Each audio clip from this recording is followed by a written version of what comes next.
আসসালামু আলাইকুম। সবাই কেমন আছেন? আশা করছি যে যেখানে আছেন সবাই অনেক ভালো আছেন এবং সুস্থ আছেন। আলহামদুলিল্লাহ আমরা অনেক ভালো আছি। ইনায়ামুজ ব্লগ থেকে আরও একটা নতুন দিনের নতুন ব্লগ নিয়ে আসলাম।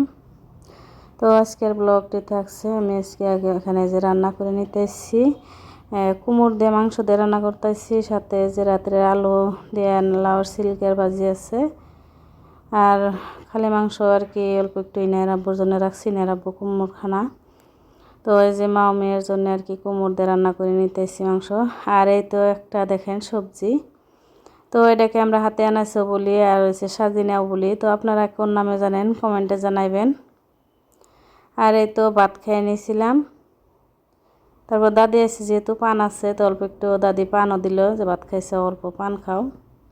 তো পান খেয়ে নিলাম। এখন এই তো রান্নাঘরটা ডিপ ক্লিন করে নিব অনেক দিন পর। যারা যারা ভিডিওটির এ পর্যন্ত সাথেই আছেন, লাইক দিতে ভুলে গেছেন, প্লিজ একটা মনে করে লাইক দিয়ে পুরো ভিডিওর সাথেই থাকার চেষ্টা করবেন। আর যারা আজকে নতুন, সাবস্ক্রাইব করে দিয়ে নতুন বন্ধু পাশে থেকে যাবেন আর কমেন্টের মাধ্যমে জানাবেন। এই তো আমি আর কি এখান দিয়ে পরিষ্কার করে নিতেছি ওয়াল দিয়ে। এই তো টাইলসের মধ্যে আর কি অনেকটা রান্না করার সময় তরকারির ঝোল পরে তেল ছিটে যায়, যে একদম তেল কেষ্টা হয়ে যায়। তো প্রথমে আমি হ্যান্ডওয়াশ দিয়ে আর কি অল্প একটু হ্যান্ডওয়াশ ভরাই সোবার মধ্যে, এইভাবে আর কি এই যে বাসন মাজাই দিয়ে ওইটা দিয়ে আমি ঘষে নিতেছিলাম। তো সাবা হয় না, তারপরে আর কি সার্ফ আইনে আমি ঘষে নিতেছি সার্ফ দিয়ে। তো অনেক লেত্রা হয়, যেহেতু রান্না করার সময় ছিটে যায়, খিড়কিটা বেশিরভাগ সময় লাগানোই থাকে।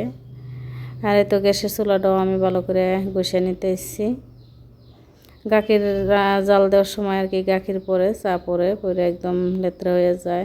তো অনেক দিন ধরে ভালো করে মুছা হয় না, এমনি অল্প একটু মুছে রান্না করে নিই এভাবেই।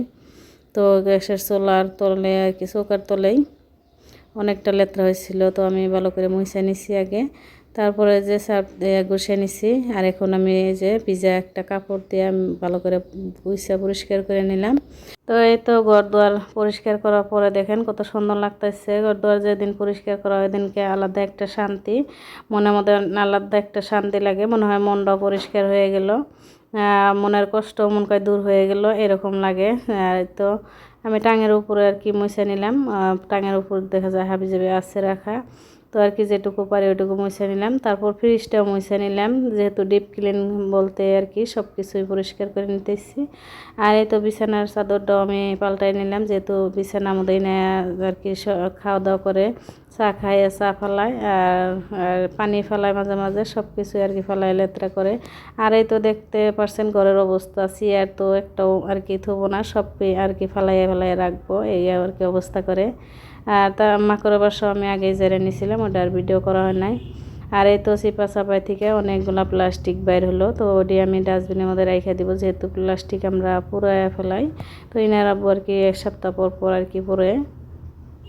এই তো বাসা ভাঙার পরেও কিন্তু থাইকাই যায় ছোটো ছোটো তোয়ালের মধ্যে। তো আমি এই তো ঘর ঝাড়ু দেওয়ার টাইমে এভাবে ঝাড়ু দিয়ে যাইরা নেই।